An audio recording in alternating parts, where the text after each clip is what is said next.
This is my 2020 Camry that I had for almost 3 months now.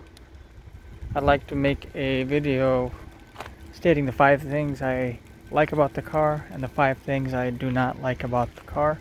I know I made this type of video with the 2018 Camry, and you guys may say that they're same, but I feel like this one's a little different. It has different options, and I felt like my preferences, my hates and likes have changed a little bit, because this is the SE trim, so it has some differences compared to the LE trim which I had previously.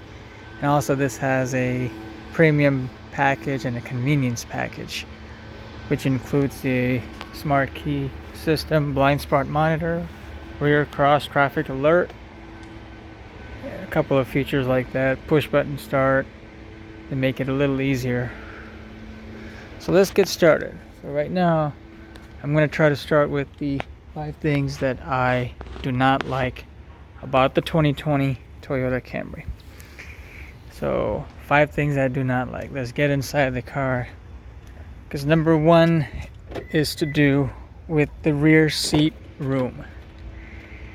Now, due to this new TNGA platform that Toyota has incorporated for a lot of their new vehicles, starting from the 2018 Camry, this complaint is same to my 2018 car. The rear seat room is not sufficient enough. They have reduced a couple of inches on the leg room, knee room, everything. So I'm 5'11". This seat in the front is set to my position, and my knees are touching the seat. I feel like I have decent okay headroom, but mostly you're gonna be having trouble in the leg area. And then right here, getting out is a little bit of a, you do get that your shoes will get caught behind that back of the seat, and when you try to get out, the opening is not as big as I would like. I'm driving Lyft and Uber. I do have that problem with a lot of people. If I have some big passengers sitting in the rear, in the back seat, we have a little trouble with that, for them to get in and out. So the front seat, it's not that bad, but the rear seat is the problem. Number 2. We're going to move to number 2 right now. Number 2 is going to be some interior quality is a little bit plasticky and cheap compared to, let's say, the new Honda Accord. So let's start this car up so we can fire up the AC. It's a little quite warm out there in this Florida. So as you come inside, a couple of choices. So the couple of choices that they have with interior quality is not to my liking for the new Camry versus the old generations. You can see this piece right here. I mean, this is a soft touch material, but it's very easily scuffed, as you can see. Very easily scuffed. Everything. Kind of a scratchy, unpleasant feeling type of plastic. Right here, it's always scuffed easily, no matter what.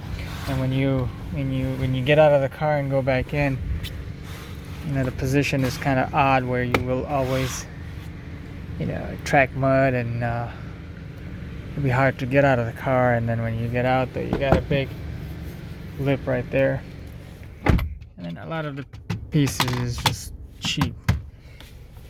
But as far as what the people will touch, it's kind of soft material, which is okay. It's not that bad. But a lot of the things, like these plastic choices that they did, it could be a little better. Honda Accord, they use plastics too, obviously, but their plastic feels a lot premium. Honda is known to feel that. These doors also are kind of cheap. When you close them, they don't sound as strong as they should. They sound kind of tinny though, but my LE Camry, the 2018 Camry, sounded a little worse. This is a little better because obviously this is the SE trim, so due to that, I think the door sounds a little different, though, I noticed, but it's still, compared to the Honda Accord, feels cheap though. You know, seat quality is okay, everything else is decent. Yeah, plastic materials here, that's sometimes, I like to, for this price point though, the car should have a little bit more premium touch on it. Okay, so number 3, the third thing that I do not like about this car is the engine does sound a little bit gritty and noisy at times. The engine is a technological marvel when it comes to fuel economy and acceleration. It pumps out 203 horsepower, which is very, very high compared to the competition for a base entry level family sedan.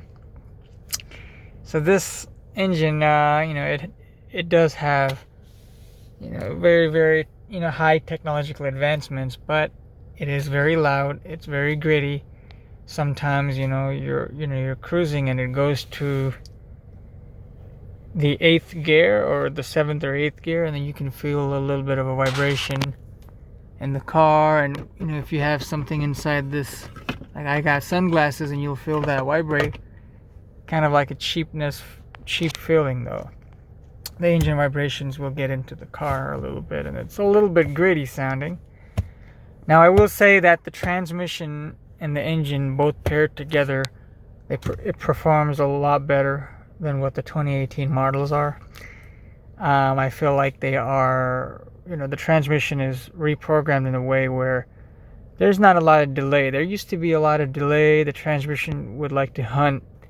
It sometimes kicked down, and it was kind of jerky with the 2018 model.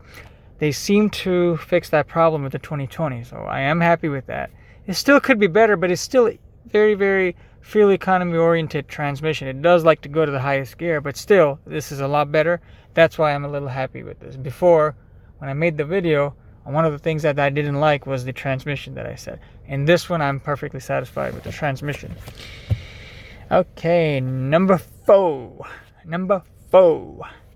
The fourth thing that I do not like about this car is it is similar to the complaint that I had with the 2018 Camry. It is the seat comfort.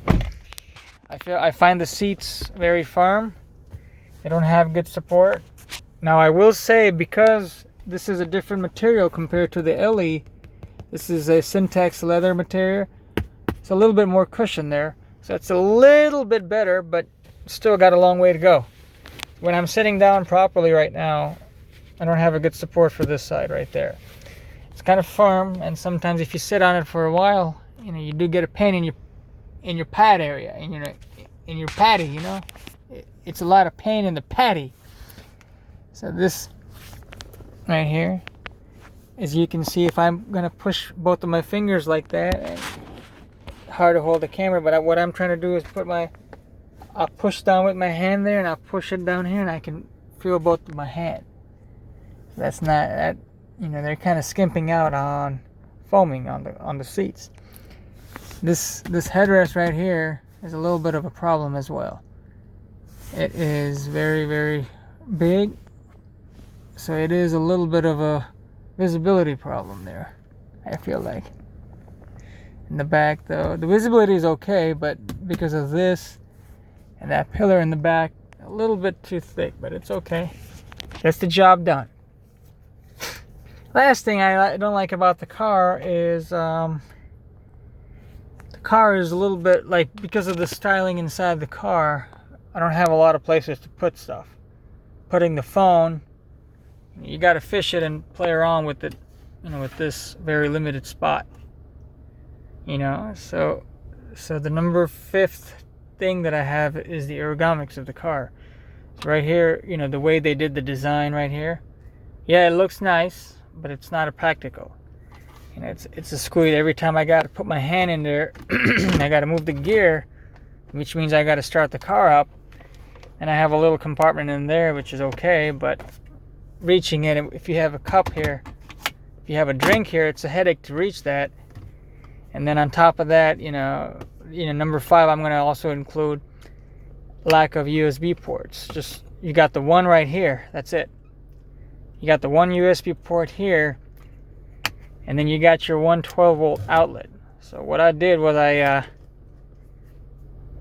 put this dual mouth USB, so I can have a couple of things charging. Now you do have two USB ports in there, as you can see, which is a good addition for this 2020 model year, but there should be more and easier too.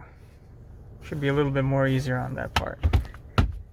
And everything else is pretty good. Now, another complaint with this is the way the glove box is set up. The way this styling is, like I said, it protrudes to the into the room. To put something in there, it's a headache to put in because this is in the way. So it's a small opening is what I'm trying to say. Also, this is kind of flat. Every time you open something, if you don't have it positioned in the right way, everything will fall off it, almost always. So I learned, and I have it set up in a way where things are quite tightly packed so they don't fall out. So that could be designed a little better. I test drove a Honda Accord, a 2020, recently, and I really enjoyed it though. I really liked the solidity that I felt.